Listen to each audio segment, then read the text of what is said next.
వి gold trusted gold buyers. మీరు తాకట్టు పెట్టిన బంగారాన్ని విడిపించి ఈ రోజు ఉన్న మార్కెట్ ధరకు కొనబడును.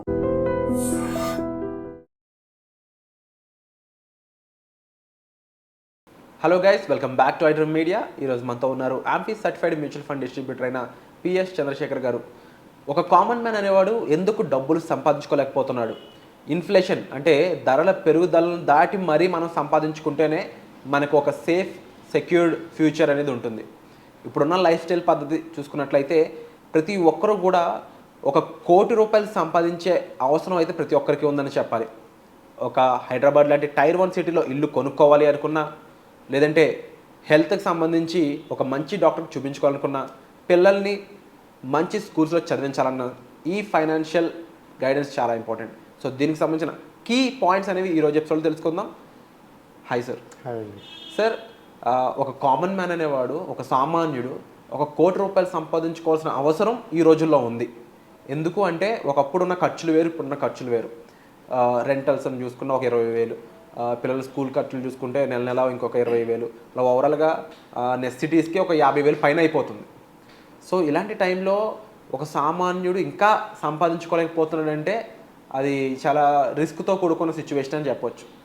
దీనికి ఎటువంటి ప్రొడక్ట్స్ కానీ ఎటువంటి ఫైనాన్షియల్ రిక్వైర్మెంట్స్ ఉన్నాయి మనం ఫుల్ఫిల్ చేసుకోవడం ద్వారా డబ్బులు సంపాదించుకోగలం అనడానికి?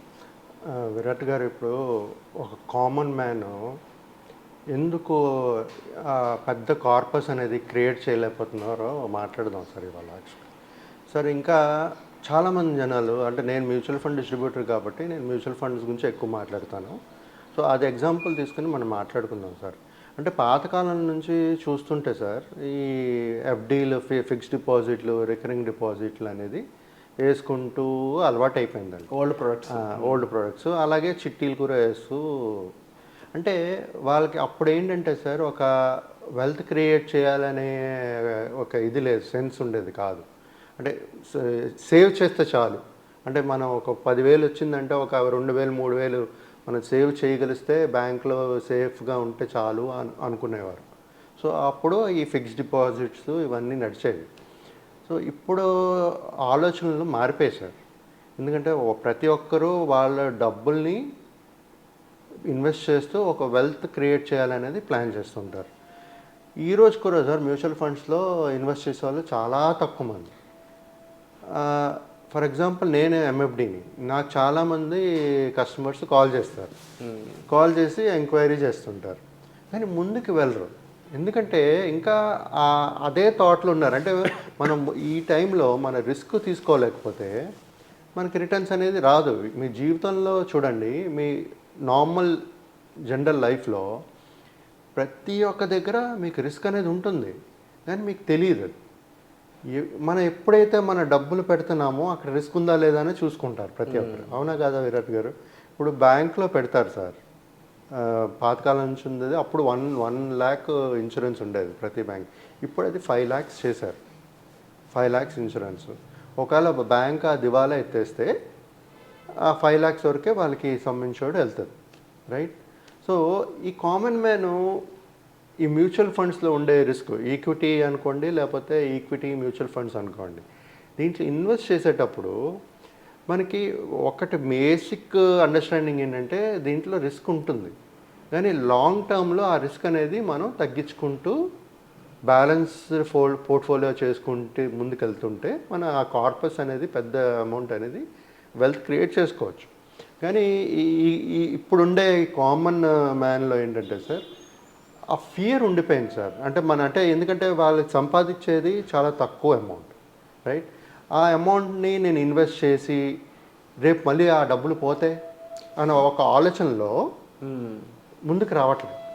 లెక్కలు మాట్లాడుకుందాం సార్. ఇక్కడ పర్సంటేజ్ కూడా క్లియర్గా మాట్లాడుకుందాం. నేను విన్నది చెప్తాను.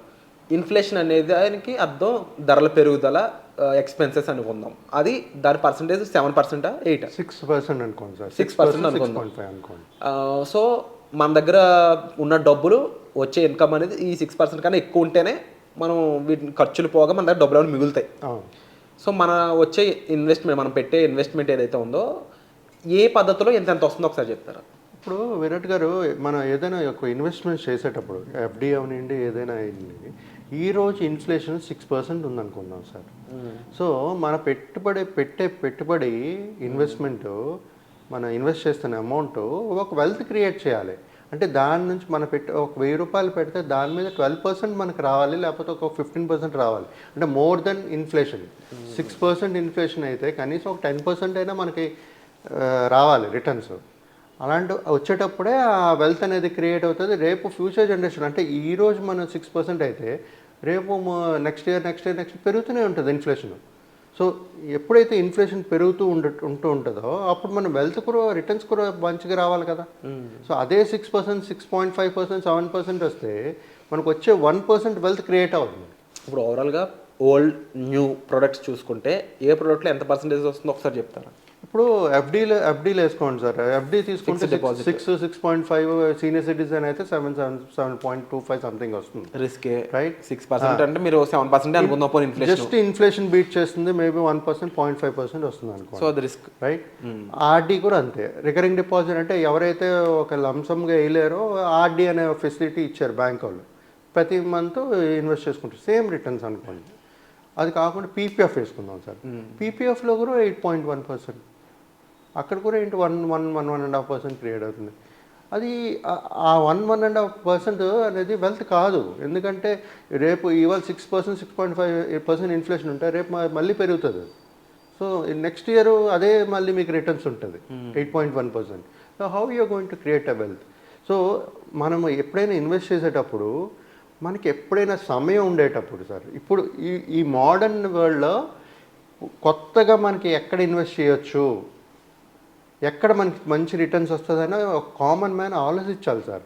ఆలోచించి ఇప్పుడు ఈక్విటీ స్టాక్స్ కొనుక్కుంటారు కొంతమంది, కొనుక్కుని పెట్టుకుంటారు, చాలా లాంగ్ టర్మ్ ఇన్వెస్టర్. అది కూడా పెరిగే ఛాన్సెస్ ఉంటాయి. కానీ అక్కడ ఏంటంటే డైవర్సిఫై అవ్వదు కాబట్టి ఛాన్సెస్ అనేది పాజిటివ్ ఉండొచ్చు, నెగిటివ్ ఉండొచ్చు.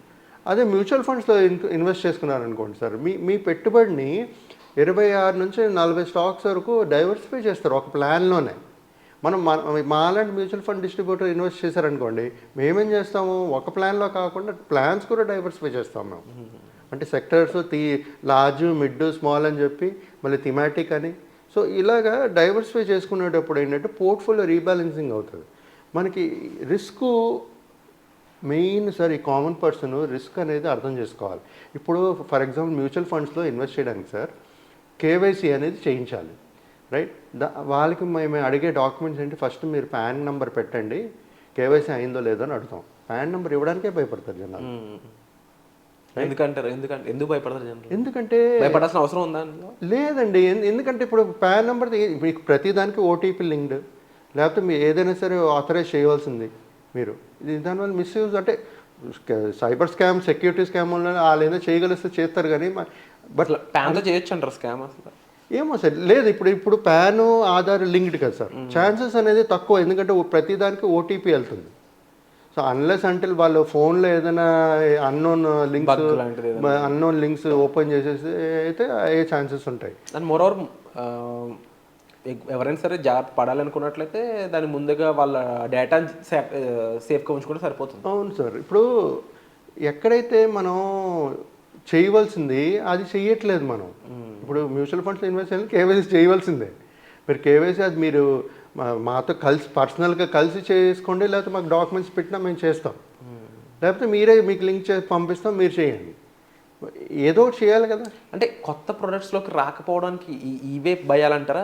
ఇదే ఉండొచ్చు సార్ మెయిన్ రీజన్స్. బ్యాంక్లోకి వెళ్ళి బ్యాంక్ పర్సన్ నమ్మినంతగా చాలా మంది ప్రతి ఒక్కరి ఫియర్ ఇదే సార్. మా గ్యారంటీ ఏంటి, మాకు దీంట్లో ఫ్రాడ్ లేదని ఏంటి గ్యారంటీ, ఇదే అనుమానాలు ప్రతి ఒక్కరికి.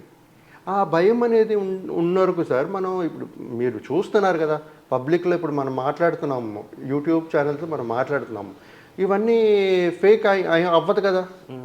పబ్లిక్గా మాట్లాడుతున్నాం, నా నంబర్ షేర్ చేస్తున్నాం, ఫ్రాడ్ ఎలాగవుతుందండి? అవ్వదు కదా. సో అంత ఇంకా డౌట్ ఉందనుకోండి, మీరు పర్సనల్గా వచ్చి కలిసి చేయించుకోండి, మీ ముందే చేస్తారు కదా. సో ఆ రిస్క్ సార్, రిస్క్ అనేది లైఫ్లో ఉంటుంది. ప్రతి ఇన్వెస్ట్మెంట్స్లో కానీ ప్రతి లైఫ్లో ఒక రిస్క్, ఫియర్ అనేది ఉంటుంది. దాన్ని ఓవర్కమ్ ఎలా చేయాలి, దాని నుంచి వెళ్ళి ముందు ఎలాగ ఇన్వెస్ట్ చేయాలని ఆలోచించుకుని ఇన్వెస్ట్మెంట్స్ అనేది చేయాలి. లేకపోతే వెల్త్ క్రియేట్ అవుతుంది. లేకపోతే మీ లైఫ్ ప్రతి నెక్స్ట్ జనరేషన్స్ కూడా అలాగే ఉంటుంది. మీరు సేవింగ్స్ చేస్తే సరిపోదు, ఇన్వెస్ట్ చేసి వెల్త్ క్రియేట్ చేసుకోవాలి. ఇన్వెస్టింగ్ అని చేయాలి, సేవింగ్స్ కాదు ఇప్పుడు కావాల్సింది. మనం మీ పిల్లలు భవిష్యత్తులో బాగుండాలంటే ఇన్వెస్ట్ చేయాలి, నాట్ సేవింగ్. ఆర్డీస్ కాదు, పీపీఎఫ్లు కాదు. సో ఈ విధంగా చేసుకుంటూ వెళ్తేనే వాళ్ళకి కార్పస్ అనేది క్రియేట్ అవుతుంది సార్. 1 crore అవనండి, 2 crores అవనండి, 3 crores అవనండి, వాళ్ళ స్తోమత బట్టి స్టార్ట్ చేయాలి. మీకు అంత భయం ఉండేటప్పుడు 1000 రూపాయలతో స్టార్ట్ చేయండి. మీకు ఒక 3 సంవత్సరాలు 5 సంవత్సరాలు అవుతే మీకే కనబడుతుంది. అప్పుడు మీరే ఇంక్రీజ్ చేస్తారు. నమ్మకం అనేది ఫస్ట్ స్టార్టింగ్ రాదు, బట్ నెమ్మదిగా మనం ఎప్పుడైతే స్టార్ట్ చేస్తూ వెళ్తామో ఆ కాన్ఫిడెన్స్, ఆ భయం అనేది పోతుంది. అది చేస్తే కానీ రాదు. సో ఫస్ట్ థింగ్ ఇక్కడ ఇన్ఫ్లేషన్ దాటి అంత పర్సెంటేజ్ ఇచ్చేది ఈ mutual funds, equity, latest products అనుకోవచ్చు. ఎందుకంటే చాలా కొత్త వాళ్ళు ఇంకా రావాల్సి ఉంది. ఆల్రెడీ ఓల్డ్ పీపుల్ ఎక్కువ మంది లేరు, ఓల్డ్ ఇన్వెస్టర్స్ అనేవాళ్ళు. వాళ్ళందరూ హోప్ఫుల్లీ మంచి పర్సంటేజ్ ఆఫ్ రిటర్న్స్ అయితే గెయిన్ చేస్తూ ఉన్నారు. ఇంకా న్యూ ఏజ్ ఇన్వెస్టర్స్ అనేవాళ్ళు ఎక్కువ ట్రెడిషనల్ పద్ధతిలోకి వెళ్ళిపోతున్నారు, బ్యాంక్ లాంటి వాటికి అని మీరు చెప్పారు. ఇంకా బ్యాంకులు ఇచ్చేది కాస్త 7%, ఇన్ఫ్లేషనే 6%. సో మనం ఒక బెటర్ పర్సెంట్కి వెళ్ళాలంటే లేటెస్ట్ ప్రొడక్ట్స్ చెప్తున్నారు. ఇవి ఎంత పర్సెంటేజ్ రిటర్న్స్ ఇస్తాయి ఇవి? ఇప్పుడు ఆన్ యావరేజ్ సార్, యాక్చువల్గా మన ఇప్పుడు ఇన్ఫ్లేషన్ 6%, నార్మల్ జీడిపి అరౌండ్ 6+ అనుకోండి. ఆన్ నామినల్ జీడిపి చూసుకుంటే 12%, 12 to 15% మధ్యన వచ్చే ఛాన్సెస్ ఉంటుంది. డబుల్. కానీ మ్యూచువల్ ఫండ్స్లో ఎప్పుడు సార్ మేము ఏమని చెప్తాం అంటే mutual funds returns are not guaranteed. It is subjected to the market risk. But minimum 12 అనేది ట్రాక్ రికార్డ్ చూసుకోండి సార్. మీరు ఇప్పుడు నేను చెప్పక్కర్లేదు, మ్యూచువల్ ఫండ్ డిస్ట్రిబ్యూటర్ మీరు ఏదైనా గూగుల్ చేసి చూడండి, ట్రాక్ రికార్డ్ చూసారనుకోండి, ఏదైనా ప్లాను 10-12% వస్తుంది. అదే పర్సంటేజ్ తీసుకుని మీరు ప్లాన్ చేసుకోండి, మీకు వెల్త్ క్రియేట్ అవుతుంది కదా. అంటే అది ఏ ఫండ్ అయినా అలా ఇవ్వగలదంటారా, లేదంటే త్రూ మ్యూచువల్ ఫండ్ డిస్ట్రిబ్యూటర్తో వెళ్తేనే అలాంటి రిటర్న్ వస్తుంది అంటారా?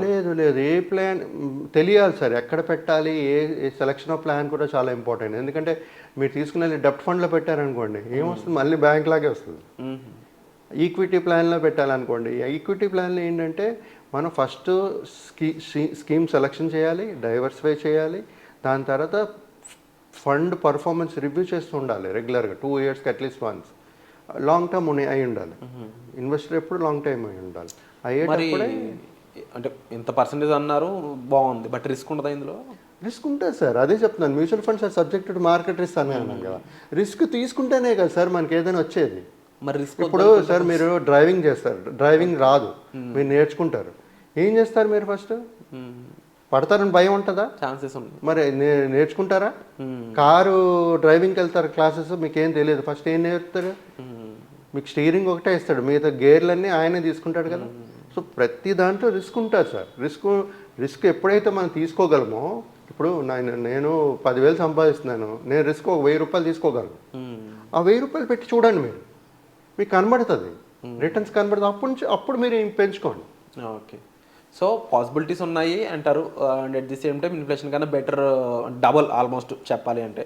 6 అయితే ఇన్ఫ్లేషన్ ఉంటే 12% ఇందులో రిటర్న్స్ వస్తున్నాయి. సో ఈ ప్రోడక్ట్కి సంబంధించి అయితే మంచి పాజిటివ్స్ అయితే చాలా ఎక్కువ కనిపిస్తూ ఉన్నాయి. ఒక కామన్ మ్యాన్ కూడా మంచి రిటర్న్స్ పొందడానికి ఒక వెసులుబాటు కల్పించే ప్రోడక్ట్ ఇది కనిపిస్తూ ఉంది. బట్ డెఫినెట్లీ ఇంకా చాలా విషయాలు తెలుసుకోవాల్సిన అవసరం అయితే ఉంది. ఆ విషయాలు తెలుసుకోవాలి అనుకున్నట్లయితే మీరు డిస్ప్లే అవుతున్న నెంబర్స్ కాల్ చేసి సార్ని అడగవచ్చు. అండ్ వీటిపై మరిన్ని ఎపిసోడ్స్ కూడా రాబోతున్నాయండి. సో వచ్చే ఎపిసోడ్లో మళ్ళీ కలుద్దాం. Thank you so much sir. Thank you అండి విరాట్.